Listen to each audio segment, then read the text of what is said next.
Hello, and welcome to the very first episode of Murderabilia Show Tell. I'm your host, Jonathan Doe, and I like to collect artifacts and relics from infamous true crime cases, and this is my show, where I share with you pieces from my collection and the stories behind them. In today's episode, we're going to be talking about a man named Issei Sagawa, known as Japan's most infamous cannibal. In 1981, Sagawa shot and killed one of his classmates, engaged in necrophilia with her corpse, and then ate her over several days. But what makes Sagawa infamous is that he ultimately walked free. And then he was featured in several films, wrote several books, and became a popular icon within Japan. And what I have to share with you guys today is one of those rare books. This book is called Those Who Want to Kill. But what makes this piece exceptional is that in the back, it was actually signed by him. But to really understand the significance of this piece, we first need to understand Sagawa, which means going back to 1949. So let's do that. This is Murderabilia Show and Tell.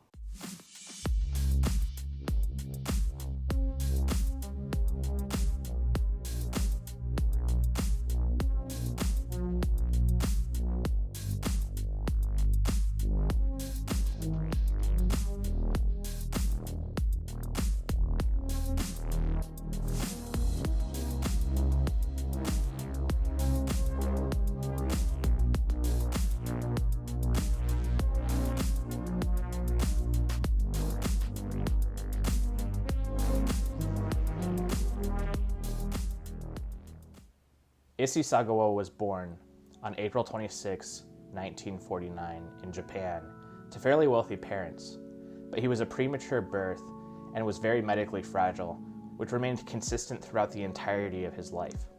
This affected his growth. He, at the full developmental age of an adult, only stood at 4'9", and this also affected his appearance, making it so that he looked underdeveloped as a man. And this really affected his psyche and his self-esteem and the way that he saw himself and the way that he interacted with his peers. When I was in my first year of primary school and changing for PE, I was struck by the difference between my body and other children's. All the other children seemed to have a roundness and fullness to their bodies. I felt that mine was incomplete.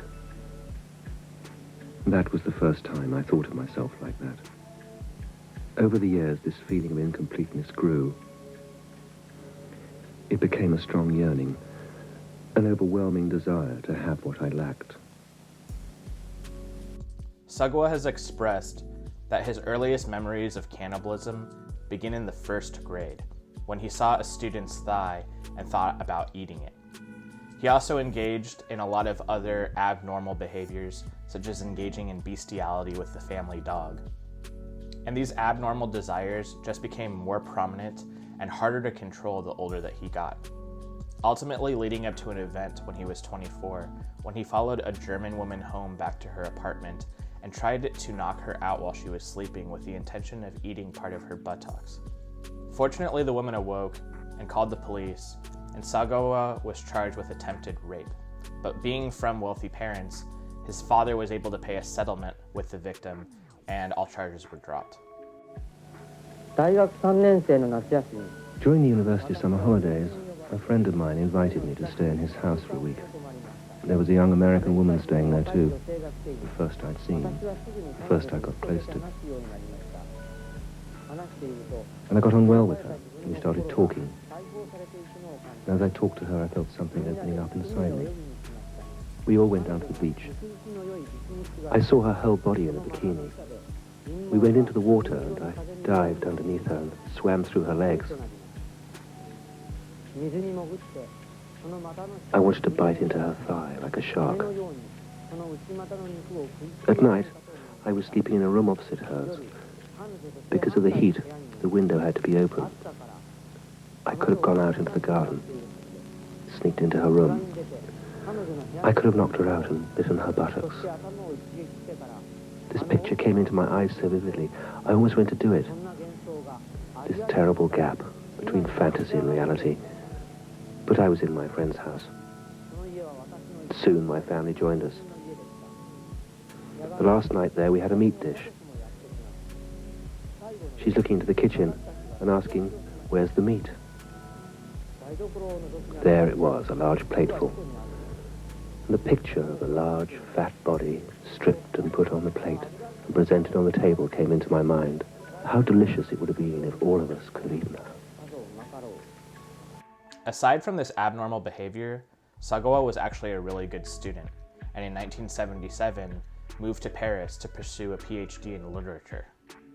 But as much as Sagawa was crammed with tests and studies as he pursued his degree, this did not subdue his feelings of wanting to engage in cannibalism and his desire to kill a white woman.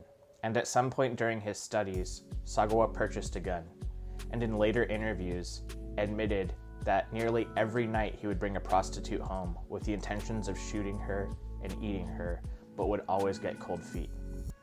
This was until June 11th of 1981, when Sagawa brought home a classmate, Renee Hartevelt, a 25-year-old Dutch woman.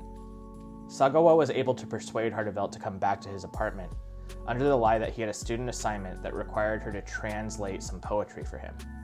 While she sat at his desk, reading, he pulled out a rifle and shot her in the back of the head. Upon the initial murder, Sagawa admitted that he fainted, but when he awoke, he realized that he could finally fulfill his fantasy.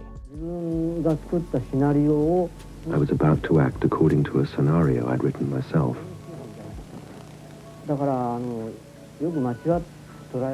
Sometimes people misunderstand and say it was an impulsive act and that I was sexually infatuated. But it wasn't like that. It was premeditated. Every step had been decided. Every piece of the scenario written. The first thing that Sagawa did was engage in necrophilia with her corpse. He then tried to bite off pieces of her flesh, but realized that it was too difficult. So then he grabbed a knife from the kitchen and tried to cut her flesh, but that too was unsuccessful. So he went to the store and he bought a butcher knife. Over the next several days, Sagawa would engage in cannibalism with her body, eating different parts of her flesh, focusing much of his diet on her breasts, ultimately before he decided to dispose of her. He did this by stuffing the body in suitcases and then trying to dispose of them in a lake, but got caught in the process. Cet homme est un anthropophage. Il s'appelle Issei Sagawa, japonais né à Kobe il y a 32 ans. Jeudi dernier, il a tué d'une balle dans la tête sa camarade de faculté, Renée Hartevelt, une Hollandaise de 25 ans. Puis il a dépecé le corps, l'a conservé chez lui jusqu'à samedi soir, et pendant ces 2 jours, à plusieurs reprises, il a mangé des morceaux de la chair de sa victime. Lorsque les policiers l'ont arrêté hier soir, il y en avait encore dans son réfrigérateur.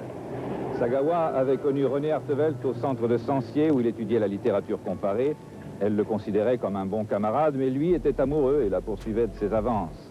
La Hollandaise était sage. Jeudi, une fois de plus, elle a repoussé Sagawa. Il l'a tué, et c'est en voulant se débarrasser des restes de sa victime au bois de Boulogne. Sagawa's father again came to the rescue and provided a lawyer for his son. By the end of the trial, Sagawa was considered legally insane. This led to Sagawa spending several years in a French mental institution before he was deported back to Japan. When he was deported back to Japan, he was examined by the doctors there, who concluded that he was sane and not a threat to the community. And on August 12, 1986, Sagawa checked out of the Japanese hospital and has remained free ever since.